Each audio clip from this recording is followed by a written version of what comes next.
They know you. They're going to vouch for you. They tell you that what you're doing is right. Because if what you're doing is right, you have to rip half the Torah. Because if rebuke is hate,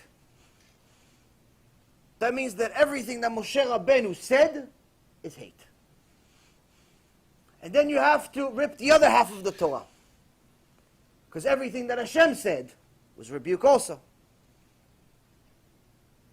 Rebuke does not mean hate. Rebuke comes out of love. You rebuke someone to correct them because it hurts you to see them failing. It hurts you to see them going the wrong direction. You see your son keep putting the puzzle the wrong way. You're not going to let him just continue wasting his life with the wrong way. Tell him, listen, that one piece, it's going to ruin the whole puzzle. Just take that one out. Not because you hate him, because you love him. You see your son riding the wrong way, you're going to say, no, honey. It's the wrong way. You want to go that way. You see your neighbor doing something wrong, building something wrong. You say, hey, neighbor, that one thing over there, it's going to be in your way after you finish. You just don't see it now, but I have experience. By the time you finish, it's going to ruin the whole thing. You're going to have to destroy the whole thing. Oh, why'd you say it? Because I love you. Not because I hate you. But David HaMelech warned us about it. And he said in Tehillim 118, Sabuni gam sevavuni b'shem Hashem ki amilam. Sabuni kedvorim doachu ke'esh kotzim b'shem Adonai ki amilam. They encircle me. They also surround me in the name of Hashem. I cut them down. They encircle me like bees. But they're extinguished as fire does thorns in the name of Hashem. I cut them down. David HaMelech is telling us several things, and one of the chidushim we had, Baruch Hashem, it's not the dvorim, it's not the bees that are obvious that hurt the most. It's not the Esavs of the world that try to debate me about Christianity that I care about. It's the so-called tzaddikim, the ones that think they're tzaddikim. They come to me and, oh, I'm in the name of Hashem. In the name of Hashem, I'm here to rebuke you. I'm here to tell you you're doing wrong. I said, okay, no problem. It's a mitzvah in the Torah. You think I'm wrong? No problem. But how come all the mechalelei Shabbat in your community, you don't rebuke them? How come all the women that are walking in your shul half naked, you don't say a word to them? How come all the people that are intermarried, you welcome them into your shul? Why? Let's say my strategy is wrong. Let's say. Fine, I'll take it. What about yours? In the name of Hashem they come. And how they come, David HaMelech says, they come like bees. They think they're doing a mitzvah. But he says, we fight them in the name of Hashem. And all of these fakers will be destroyed eventually. We don't want bad for anyone. We want everyone to do tshuva. But before you go in the way of someone that's trying to sacrifice their life to help people do tshuva, ask yourself a question. All those people you know, all those tzaddikim, all of those books that are on your shelves that you haven't read, they agree with you? Or is it just like 3 verses in some parasha that you mistranslated? Those books, those Gemara, the Zohar, the Mishnah, all of those books, all of those tzaddikim that you say you know, they're going to vouch for you, they're going to sign a check for 85 million? Or when you come, say, hey, I rebuked the guy that left a life of millions to work for free to help Am Yisrael do tshuva. I rebuked him, so he stopped. So he's not doing it anymore. He gave up, he retired, he went back to Wall Street. They're going to vouch for you in Olam HaBa. They're going to come to you in Olam HaBa, yeah, he did right. He did right. I'll vouch for him. They wrote the check. They wrote it. Or they're going to say, no, I don't know. That guy, I wouldn't even mess with that guy.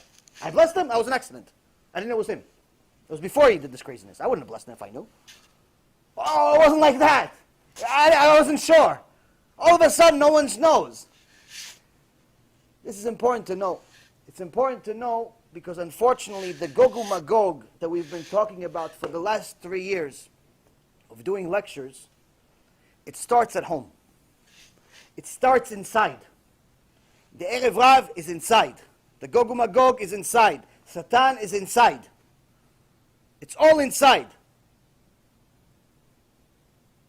What are we doing today to help Am Yisrael do tshuva? Shalom v'chai, everybody. We're back here in the United States after 6 extraordinary weeks in Eretz Yisrael, the Holy Land. We saw extraordinary things there. The beauty of the Kotel, the beauty of the land itself, and of course, the extraordinary beauty of the Chachamim. A huge event where several thousand people showed up to honor the Torah alongside us and also hear the wisdom of Gedolei Ador was what we started the trip with. But along the next several weeks, we got to meet many other Chachamim, spoke in many different places, kollels, yeshivot, Beit Knesset, and we got to see some of the most extraordinary things I've ever seen in my life. But one of the things that we did see that is not as exactly as exciting is the spiritual poverty that's in Eretz Yisrael in certain places. Places like Tel Aviv, places that people are walking the streets without having a concept of what modesty is, without having a concept of who the God of Israel is, without even having a concept that the fact that they're stepping on holy ground. These are our holy brothers and sisters that we've dedicated our life to help to get them closer to HaKadosh Baruch Hu. And one of the things that we're doing in the United States, in Australia, in Canada, in England, and many other places around the world. Baruch HaShem, we've succeeded in doing it. But one of the other things that we did see is also that there's a material poverty. A material poverty is simply so abundant, so extraordinary, that it breaks your heart.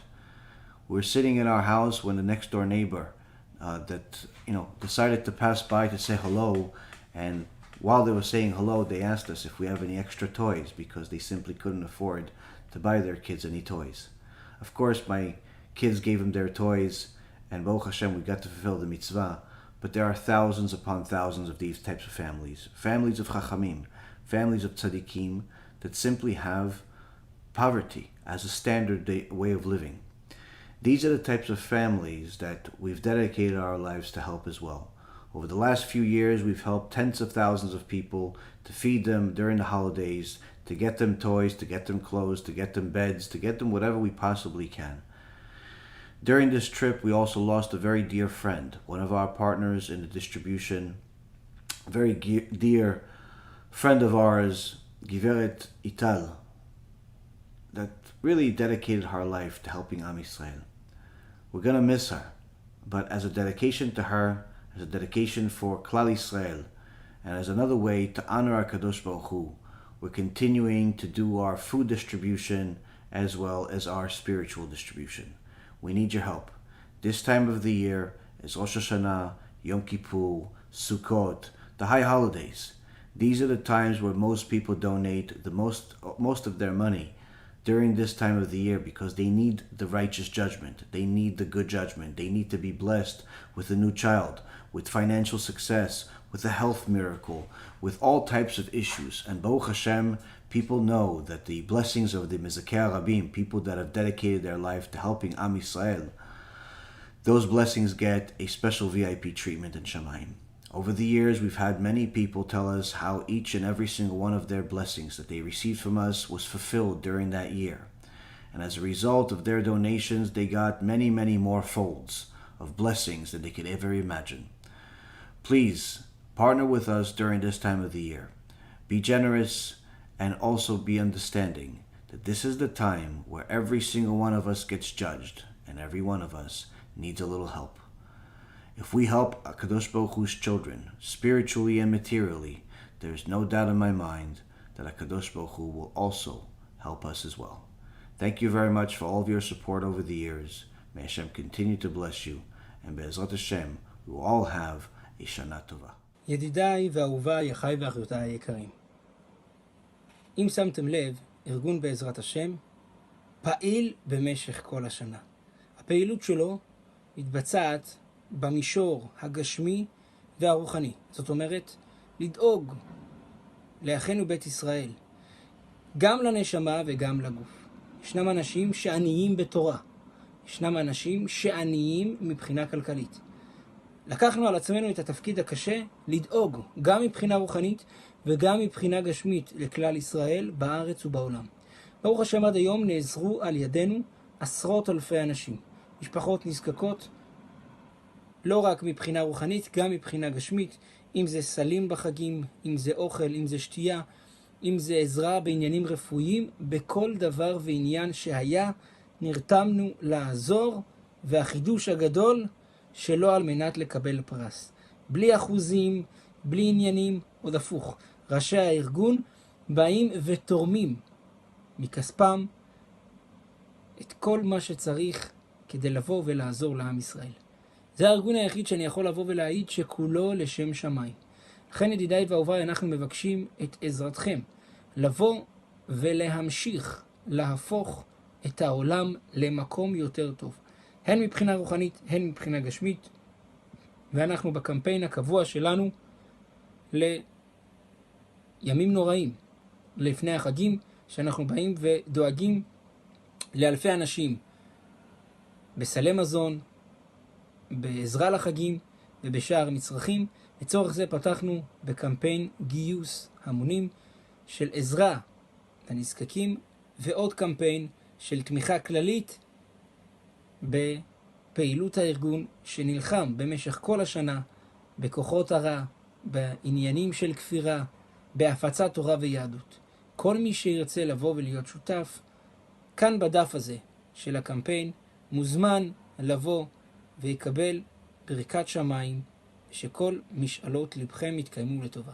שנה טובה ומתוקה, שנה טובה ומבורכת, ארגון בעזרת השם.